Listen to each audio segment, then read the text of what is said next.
वनस्पतिजन्य विषादी हाम्रो गाउँघरमा पाइने तितो पिरो अमिलो टर्रो भन्छन् नि अथवा नमिठो गर्न नहुने त्यस्ता वनस्पतिलाई ल्याएर पहिला छारीमा राख्ने छारीमा राखेपछि त्यसलाई यसरी नै टुक्रा पार्ने टुक्रा पारिसकेपछि ठुलो ड्रम चाहियो यो त यो सानो ड्रम मात्र ठुलो ड्रम भयो भने राम्रो हुने भयो होइन कम्ती पनि 50 लिटरको ड्रम ल्याउनु न होइन पाइन्छ नि बिर्को भएको अनिवार्य अनि ठुलो मुख भएको अनिवार्य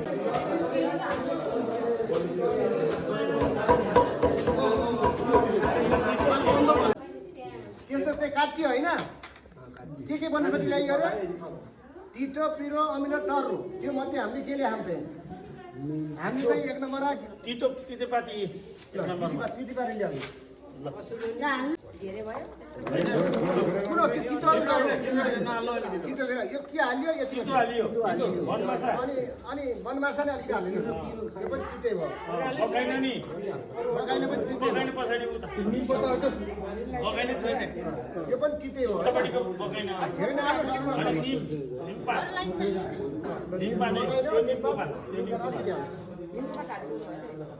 भनेपछि तितो हाल्यो होइन तितो हाल्यो भनेपछि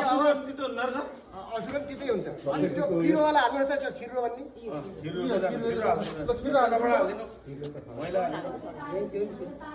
अनि केतुकी छैन अरे केतु पनि पावा केतु पनि हाल्नु केतुकी भनेर ल्याउनु न केतुकी पनि हाल्नु सक्नुहुन्छ यो थोरै हाल्नु होला है होइन अब अर्को के हाल्यो त तितो पिरो भयो अमिलो खै अर्को अमिलो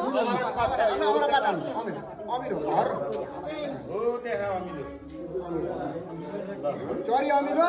अथवा चाहिँ बुझ्नुमा होइन अमिलो नै हाल्यो अब के बाँकी रह्यो पिरोमा पिरो तितो त भयो पिरो खै अहिले ल्याउनु त्यहाँको खुर्सानी नै हाल्नुहोस् क्या अलिअलि हाल्दै हुन्छ है धेरै हाल्नु पर्छ त्यो महँगो पर्छ त्यो पनि अलिअलि मिसायो हुन्छ भनेर बुझ्नुहोस् क्या यो चाहिँ धेरै होइन आलुलाई महँगो पर्छ होइन थोरै यो पनि मिसाउँदा हुन्छ ल यो हाल्ने चलन छैन तर चाहिँ यो पनि हाल्दा यो पिरो पनि हालिदियो होइन लसुन पनि हाल्यो अलिअलि मिसाइयो क्या सिस्नु नै हाल्नुला तर चाहिँ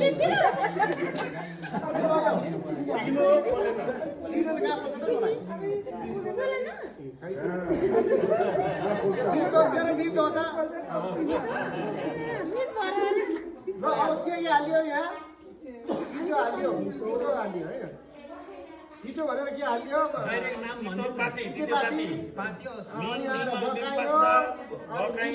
निमको पात अथवा डाँडा कुटेर हालियो भनौँ होइन बनमसा हालियो हाम्रो गाउँमा यही पाइन्छ अनि पिरो चाहिँ के हाल्यो खुर्सानी अथवा चाहिँ लसुनहरू अलिअलि मिसाइयो अरू केही पिरले धार हालियो अनि यहाँ खिरो पनि पिरै भनिदेऊ न पिरो हालियो होइन अनि आएर अमिलो के हाल्यो अमरा पात हालियो होइन टर्रो के हाल्यो टर्रो चाहिँ हर्रोबर्रोको अथवा चाहिँ के पाइन्छ तपाईँको गाउँबाट के हुन्छ हालिसकेपछि यो चाहिँ तपाईँले के गर्ने भए सही हुन्थ्यो यहाँभित्र जुटको बोरा पहिला राखेर यसरी जुटको बोरा हाले भए पछि के हुन्छ त भन्दाखेरि यो कुहिएपछि सट्टै तान्न पाइयो फाल्नु पाइयो यो त गाह्रो हुन्छ नि त तपाईँको खुसी हो यो चाहिँ के गर्ने भयो त भन्दाखेरि अब यसमा के हाल्ने भने गाईको पिसाब भएछ गाई बस्तुको पिसाब होइन भने गोबर त्यहाँ छैन अलिकति गोबर ल्याउनु त गाईको पिसाब ल्याउनु नि त भयो के गर्ने थियो अरे गोबर पानीमा घोलेर राख्न सकिन्थ्यो गोबरै पनि पाइएन भने पानीमा डुबाली हुने हो नि त त्यो त बुझ्नु हो नि तपाईँले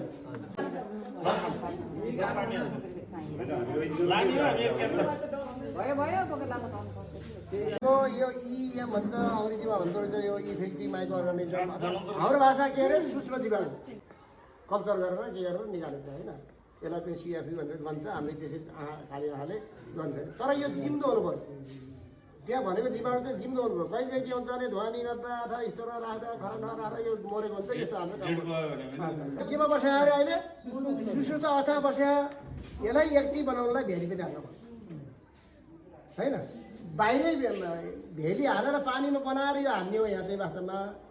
अब हामीले अहिले एकचोटि गरेर यहाँ यहीँ पनि भेली हाल्नु पर्छ यहाँ मात्रै हालेर हुँदैन यसलाई बढ्नको लागि सन्तान उत्पादन गर्नको लागि अलिकति यही हालिदिनु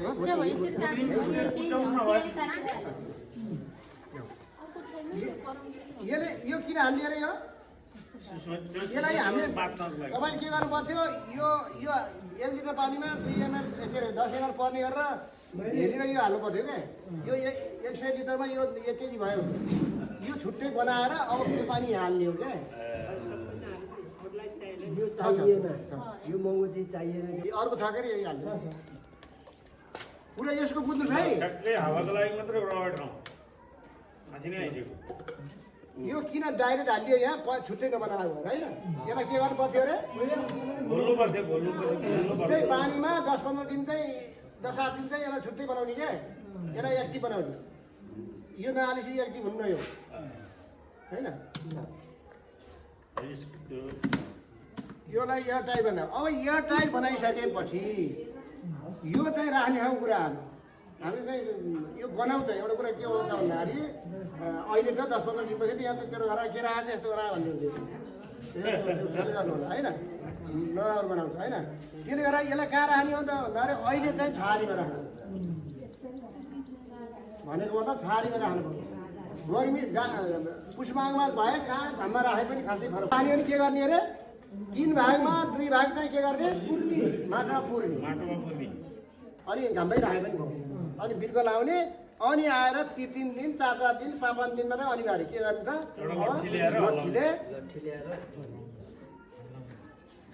पुरै हल्लाउने के गर्ने अरे लट्ठीले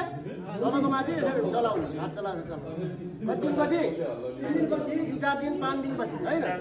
अनि यो चाहिँ गर्मीमा कति तयार हुनसक्छ 10-15 दिनमा तयार हुन्छ जाडोमा 25 दिन अनि यो